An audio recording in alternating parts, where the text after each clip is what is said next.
Just 6% of EU citizens had a very positive image of the bloc, an official survey has indicated, even before the massive disruption caused by Brussels' chaotic coronavirus vaccine rollout, and former Brexit party MEP bin Habib has said the bloc is increasingly resembling the Soviet Union, with the European Commission, the propaganda machine of a malignant institution, while former colleague Brian Monteith said it was evidence that the UK had got out in the nick of time.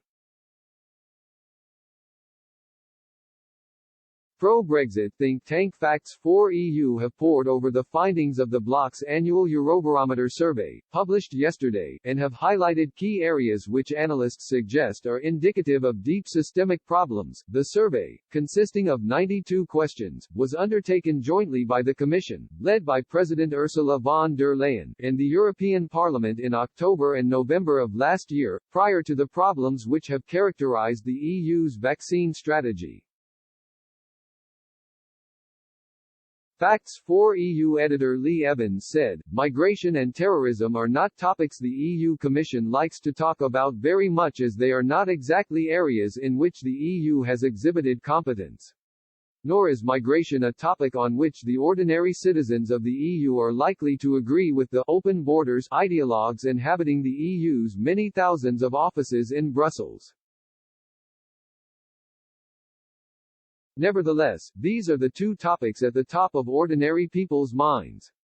Mr. Evans added, the third most important topic concerning people was handling global health issues.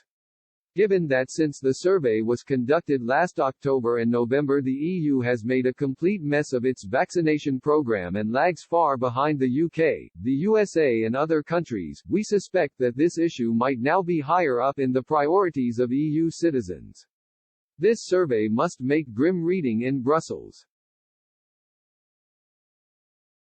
As usual, they have done their best to bury the worst aspects, but we are pleased to bring some of these out in our customary analysis of the EU's report. Mr. Habib told Express, every day that passes, the EU resembles more and more the Soviet Union of the pre-1990s. This has been evidenced best recently in its desire first to block the legitimate export of vaccines and then falsely to claim that it is the UK and the US that are prohibiting such exports. The EU Commission is progressively being revealed to be the propaganda machine of a malignant institution interested only in its own promotion and not the interests of its member states and their peoples.